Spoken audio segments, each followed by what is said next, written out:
நண்பர்களே, இன்று ஜனவரி மாதம் 17ஆம் தேதி லண்டனில் இப்பொழுது நேரம் பிற்பகல் 2:48. இந்த முக்கியமான செய்தி ஒன்று நான் நேற்று தெரிவித்திருந்தேன். அதுல இந்த இரட்டை குடியுரிமை பெற்றவர்கள் யூகே பாஸ்போர்ட் இல்லாம உள்ளே வர முடியாது என்கின்ற செய்தி.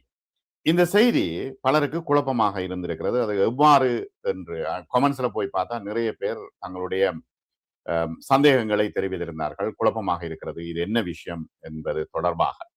இப்ப அதனுடைய ஸ்கிரீன்ஷாட்டை நான் இப்ப போட்டு காட்டுறேன். அதுக்கு பிறகுதான் உங்களுக்கு அது என்ன விஷயம் என்று விளங்கும். இப்போ அவர்கள் சொல்கின்றார்கள், இப்ப இரட்டை குடியுரிமை பெற்றவர்கள் யூகே பாஸ்போர்ட் இல்லாம உள்ளே நுழைகின்ற நேரத்தில் அவர்கள் ரெஃப்யூஸ் பண்ணப்படுவார்கள் என்ற விஷயத்தை அவர்கள் குறிப்பிடுகின்றார்கள். இங்கே ஹோம் ஆபீஸ் குறிப்பிடுகிறது. சரி, இந்த இண்டிபெண்டன்ட் செய்தி சொல்கின்ற விஷயம் என்ன? இது பலருக்கு குழப்பமான ஒரு விஷயமாக இருந்தது. முக்கியமாக இதுல விளக்காரர்களுக்கு கூட அவர்களுக்கே மிகப்பெரிய குழப்பமாக இருக்கிறது. இப்ப இரட்டை குடியுரிமை பெற்ற பிரிட்டிஷ் கனடியன் இரட்டை குடியுரிமை பெற்றவர்கள், பிரிட்டிஷ்லயும் அவருக்கு குடியுரிமை இருக்குது, கனடாவிலையும் குடியுரிமை இருக்கு. அப்ப அவர் சொல்றார், நான் 2 பாஸ்போர்ட்டை வந்து கேரி பண்றேன். கனடாவுக்கு போற நேரம் கனடா பாஸ்போர்ட்டை காட்டுறேன், யூகேக்கு வார நேரம் யூகே பாஸ்போர்ட்டை காட்டுறேன் சொல்லி ஒருவர் கமெண்ட்ஸ்ல போட்டிருக்கின்றார். அடுத்தது இன்னும் பலர் சொல்றாங்க. இப்போ போலந்து அனிதா என்ற ஒரு பெண்மணி சொல்றான், தான் போலந்து குடியுரிமையும் இருக்குது, பிரிட்டிஷ் குடியுரிமையும் இருக்குது.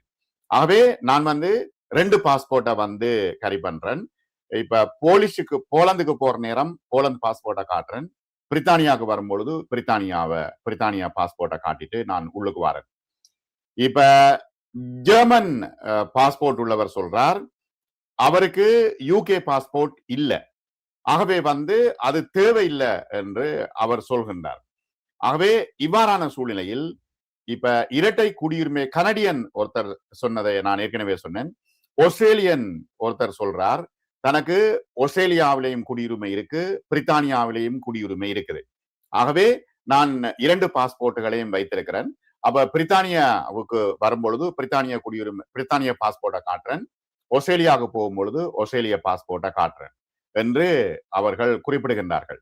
ஆகவே இதுதான் இங்க உள்ள விஷயம். என்னன்னா, இப்ப இரட்டை குடியுரிமை வைத்திருப்பவர்கள், உதாரணத்துக்கு இப்ப இந்தியர்களுக்கு இந்த விஷயம் வித்தியாசமானது. ஏன்னா பிரிட்டிஷ் பாஸ்போர்ட்ல அவர்கள் வந்து லைஃப் லாங் இந்தியா விசாவை கொடுக்கிறார்கள், என்ஐஆர் விசாவை கொடுக்கின்றார்கள். அவர்கள் வந்து அந்த விசாவை காட்டிட்டு இந்தியாவுக்குள்ள போகலாம், பிரிட்டிஷ் பாஸ்போர்ட்டை காட்டிட்டு இங்கே பிரித்தானியாவுக்குள்ள வரலாம். இப்ப கனடா, ஆஸ்திரேலியா, தென்கொரியா, ஜப்பான் என்னன்னா ஏற்கனவே விசா தேவையில்லை உள்ளுக்கு வாரதுக்கு, பாஸ்போர்ட்டை காட்டிட்டு உள்ளுக்கு வரலாம், தங்கலாம், போகலாம் என்று இருந்த விஷயம் தற்பொழுது பிப்ரவரி 25ஆம் தேதியிலிருந்து இது மாற்றம் அடைகிறது. இரட்டை குடியுரிமை உங்களுக்கு இருந்தால் 2 பாஸ்போர்ட்டுகள் வைத்திருக்கணும். இது ஸ்ரீலங்கனுக்கு ஒரு பிரச்சனை இல்லை. இப்ப ஸ்ரீலங்காவில் உள்ளவர்கள் வந்து இரட்டை குடியுரிமை வைத்திருந்தா பிரிட்டன்லையும் ஸ்ரீலங்காவிலையும் வைத்திருந்தா அவர்கள் 2 பாஸ்போர்ட் வைத்திருப்பார்கள். இந்தியாக்காரர்கள் அப்படி இருந்தால் அவர்கள் யூகே பாஸ்போர்ட்ல என்ஐஆர் விசா அடித்து விடுவார்கள். அது லைஃப் லாங் அவர்களுக்கான விசாவாக இருக்கும். இது யார் யாருக்கு இது பிரச்சனை ஆகுதுன்னா, EU அல்லாத நாடுகளுக்கு பிரச்சனை ஆகிறது என்பதுதான் இங்குள்ள விஷயம். சரி, இப்ப EUல உள்ளவர்கள் என்ன செய்கின்றார்கள்? இந்த அவர்கள் 2 பாஸ்போர்ட் கேரி பண்ண வேணுமா என்றால் இல்லை என்று EU சிட்டிசனாக, நெதர்லாந்து சிட்டிசனாக இருக்கின்ற, நீண்ட காலம் இங்கே யூகேயில் இருக்கின்ற ஹாமீம் ஒரு விளக்கத்தை தருகின்றார். அது ஒரு முக்கியமான ஒரு விளக்கமாக பார்க்கப்படுகிறது, ஒரு முக்கியமான விளக்கமாக உணர்கிறேன். அதை நான் உங்களுக்கு தருகின்றேன். இப்பொழுது நாம் ஹாமீமை சந்திக்கின்றோம். அவர் EU பாஸ்போர்ட் வைத்திருக்கின்றார், நெதர்லாந்து பாஸ்போர்ட் வைத்திருக்கின்றார். அப்போ இப்பொழுது பிப்ரவரி 25ஆம் தேதி வரப்போகின்ற இந்த சட்டம் எவ்வாறான மாற்றங்களை ஏற்படுத்தும், அல்லது இது EU ஆட்களுக்கு என்ன விஷயத்தை சொல்ல வருகிறது என்பது தொடர்பாக நாம் பேசுவோம்.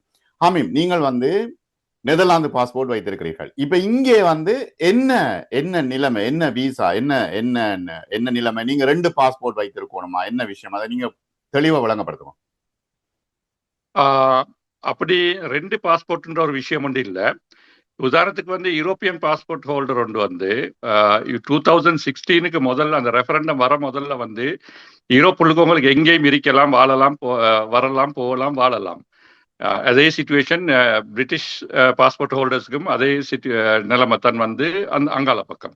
இல்ல எனக்கு இன்னொரு விஷயம் விளங்கணும் என்னன்னா, இப்ப நீங்க EU பாஸ்போர்ட் வைத்திருக்கிற நேரத்துல விசா எடுக்காம நீங்க நெதர்லாந்து பாஸ்போர்ட்டை காட்டிட்டு நீங்க உள்ளுக்கு வரலாம்.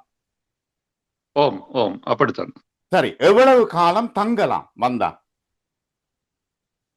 இது இப்ப சிச்சுவேஷனா நீங்க ஆரம்பத்துல அது வந்து லிமிட் ஒன்று இல்லது. உங்களுக்கு எவ்வளவு காலம் இருக்கலாம், போகலாம். அது வந்து ஃபீல் லைக் ஹோம். அது வந்து அந்த 1994 வந்து அந்த இயூட அக்ரிமெண்ட்டுக்கு இடையில வந்து யாருக்கும் எங்கேயும் ஃப்ரீ மூவ்மெண்ட்ஸ், யூரோப்பியன் ஃப்ரீ மூவ்மெண்ட்ஸுக்கு அந்த சட்டத்துக்கு கீழே வந்து யாருக்கும் எங்கேயும் வரலாம், போகலாம், எவ்வளவு காலம் இருக்கலாம். அது வந்து நீங்க லோக்கல் இருக்கிற மாதிரி தான். அப்ப பிரெக்சிட்டுக்கு பிறகுதான் இந்த பிரச்சனை உங்களுக்கு வருது. பிரெக்சிட்டுக்கு பிறகுதான் இந்த ரெஸ்ட்ரிக்ஷனை கொண்டு வராங்க வந்து. அதுக்கு பிறகு இவங்க ஒரு விசா சிஸ்டத்தை விசா இல்லை, ஒரு சிஸ்டத்தை இன்ட்ரோடியூஸ் பண்றாங்க. எப்படின்னு சொன்னா வந்து யூரோப்பியன் சிட்டிசன்ஸ் யூகேல இருக்கிறவங்க வந்து செட்டில்மெண்ட் விசா, அப்படி இல்லாட்டி ப்ரீ செட்டில்மெண்ட் விசா. என்ன வித்தியாசம்னு சொன்ன ரெண்டுக்கும் இடையில, நீங்க 5 வருஷம் வந்து இங்க யூகேல ஆல்ரெடி இருந்துட்டா வந்து நீங்க செட்டில்மெண்ட் விசாக்கு போவீங்க, விசா ஸ்கீம் என்று சொல்றது. அப்படி இல்லாட்டி வந்து நீங்க 5 வருஷத்துக்கு குறையன்னு சொன்னா வந்து ப்ரீ செட்டில்மெண்ட் ஸ்கீம் அப்படின்னு ஒன்று வச்சு கொண்டு வந்தாங்க. இது வந்து கொண்டு வந்தாங்க வந்து டெட்லைன் வச்சாங்க வந்து 2020 ஜூன். 2020 ஜூனுக்கு முதல்ல வந்து நீங்க இந்த ஸ்கீம் உள்ளுக்கு நீங்க ரெஜிஸ்டர் ஆகிக்க வேணும் அப்படின்னு சொன்னா வந்து இது ஹோம் ஆஃபீஸ் ரெக்கார்ட்ல வந்து உங்களோட பாஸ்போர்ட் நம்பரோட வந்து உங்களோட ஸ்டேட்டஸ் வந்து லிங்க் ஆயிருக்கும். ஒவ்வொரு முறையும் நீங்க பாஸ்போர்ட்டை மாற்றும் போதோ, எக்ஸ்பயர் ஆகி ரினியூ பண்ணும் போதோ உங்களோட பாஸ்போர்ட் நம்பரை வந்து அப்டேட் பண்ண வேணும். அப்போ வந்து அவங்க கரண்ட் பாஸ்போர்ட் எந்த நம்பர்ல இருக்குதோ அது வந்து ஆல்ரெடி அவங்களோட ஹோம் ஆஃபீஸ் சைட்ல வந்து லிங்க் ஆயிருக்கும். நீங்க அந்த உங்களோட பாஸ்போர்ட்ல எங்க போயிட்டு வர எனி டைம் போகலாம், வரலாம். அவங்க ஆட்டோமேட்டிக்கலா வந்து அவங்க சிஸ்டத்துக்கு தெரிய வரும் உங்களோட ஸ்டேட்டஸ். இப்ப நீங்க வந்து இப்ப நெதர்லாந்துக்கு போறதுக்கு நெதர்லாந்து பாஸ்போர்ட்டை நீங்க பாவிக்கலாம். திரும்ப உள்ளுக்கு வாரதுக்கு என்னத்தை பாவிக்கிறீங்க? இப்ப அதே பாஸ்போர்ட் தான். வேற ஒரு பாஸ்போர்ட் அவசியம் இல்லை. இப்ப யூயூ பாஸ்போர்ட் ப்ரீ செட்டில்மெண்ட் விசான்ற வந்து உங்களோட இங்கட பிஆர் மாதிரி. ஆனா உங்களுக்கு வேறொரு பாஸ்போர்ட் அவசியம் இல்லை. உங்களோட யூரோப்பியன் பாஸ்போர்ட்டை உங்களுக்கு யூஸ் பண்ணலாம். சரி, இப்ப டுவல் சிட்டிசன் இருக்குது. டுவல் சிட்டிசன் ஆக்கள் வந்து இப்ப இது ஒரு வகையான டுவல் சிட்டிசன் தானே. அப்ப டுவல் சிட்டிசன் ஆக்கள் வந்து இனிமேல் யூகே பாஸ்போர்ட் எடுக்கணும் என்று சொல்லி ஒரு விஷயம் ஒன்று வந்துட்டுது, இப்ப சட்டத்துல வந்துட்டுது. இப்ப அப்ப அந்த விஷயம் பற்றி நீங்க கேள்விப்பட்டீங்களா? நான் அதை பத்தி இன்னும் கேள்விப்படல. ஆனா அப்படி ஒரு விஷயம் வந்து இப்ப யூரோப்பியன் பாஸ்போர்ட் வச்சவங்க வந்து இருக்கிறவங்க வந்து டுவல் சிட்டிசன் எடுக்க வேண்டிய ஒரு கட்டாயம் இல்லை, ஒரு இதுக்கு புஷ் பண்ணி படவும் இல்லை. சரி, இப்ப நீங்க ஏர்போர்ட்டுக்குள்ளால வார நேரத்துல என்ன கேக்குறாங்க, எப்படி நீங்க வாரீங்க? இப்ப நீங்க முதல் வந்து நீங்க சும்மா பாஸ்போர்ட்டை காட்டிட்டு வரலாம், அது ஆரம்ப காலத்துல உங்களோட கார்டை காட்டிட்டே வரலாம்.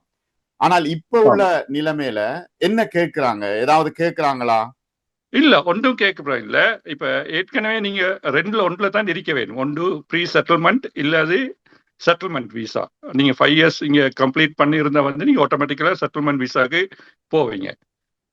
செட்டில்மெண்ட் விசால இருந்தா வந்து உங்களோட பாஸ்போர்ட் ஆட்டோமேட்டிக்கலி வந்து கரண்ட் பாஸ்போர்ட் வந்து நீங்க அப்டேட் பண்ணிருக்க வேணும் அந்த ஹோம் ஆஃபீஸ்ல சைட்ல, செட்டில்மெண்ட் விசா ஸ்கீம் சைட்ல.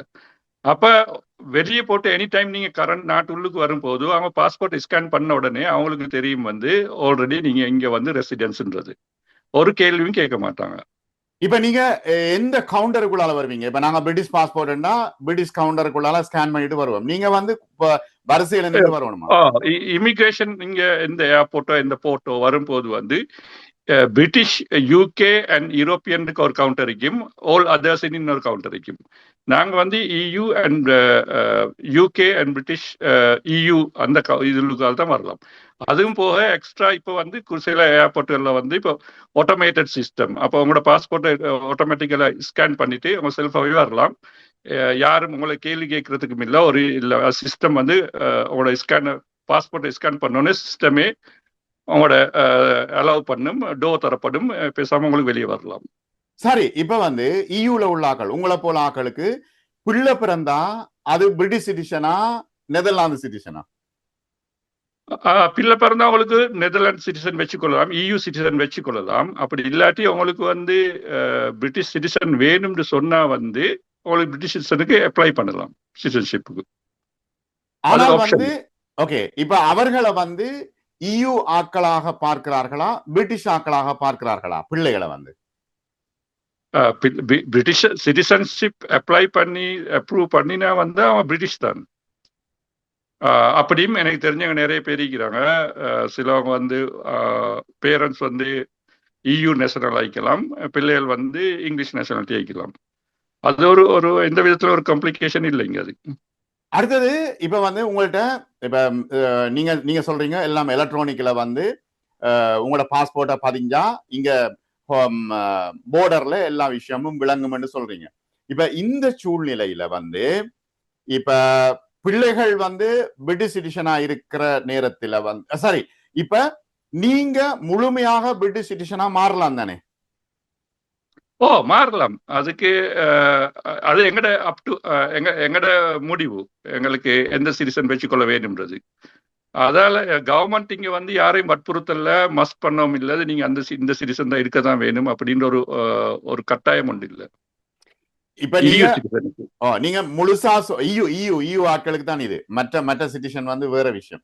இப்ப வந்து நீங்க சொல்றீங்க 2 பாஸ்போர்ட் EU காரர் வச்சிருக்க தேவையில்லை, அப்படியா? அவசியம் இல்ல. அதுல சில கண்ட்ரிகள் வந்து அலோவ் பண்ணாது, சில கண்ட்ரிகள் அலோவ் பண்ணும் 2 சிட்டிசன் வச்சிருக்கிறதுக்கு. ஆனால் அப்படி வச்சிருக்க வேண்டிய ஒரு அவசியம் இல்லை. சரி, இது இப்ப EU ஆட்களுக்கான ஒரு முழுமையான தகவல். இதுதான் விஷயம். ஆகவே யாரும் குழம்ப தேவையில்லை.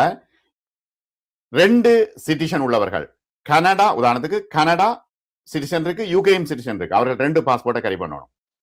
இப்ப EU ஆட்களுக்கு அது தேவையில்லை. இப்ப ஸ்ரீலங்கனுக்கு வந்து அது தேவையில்லை. ஏன்னா அவர்கள் ஸ்ரீலங்கன் பாஸ்போர்ட்டையும் வைத்திருப்பார்கள், UK பாஸ்போர்ட்டையும் வைத்திருப்பார்கள். அடுத்தது வந்து ஆஸ்திரேலியா, கனடா, தென்கொரியா மற்றும் ஜப்பான் போன்ற நாடுகள், ஏற்கனவே உள்ளே வர விசா தேவையில்லாத, சிங்கப்பூர் தேவையில்லாத நாடுகள், அவர்கள் இரட்டை குடியுரிமை வைத்திருந்தால் 2 பாஸ்போர்ட்டை கரி பண்ணணும். இதுதான் கூட்டு மொத்தமான விஷயம். இது ஒரு பெரும் குழப்பமாக இல்லை நண்பர்களே. மற்றும் ஒரு காணொளியில் நாம் சந்திப்போம்.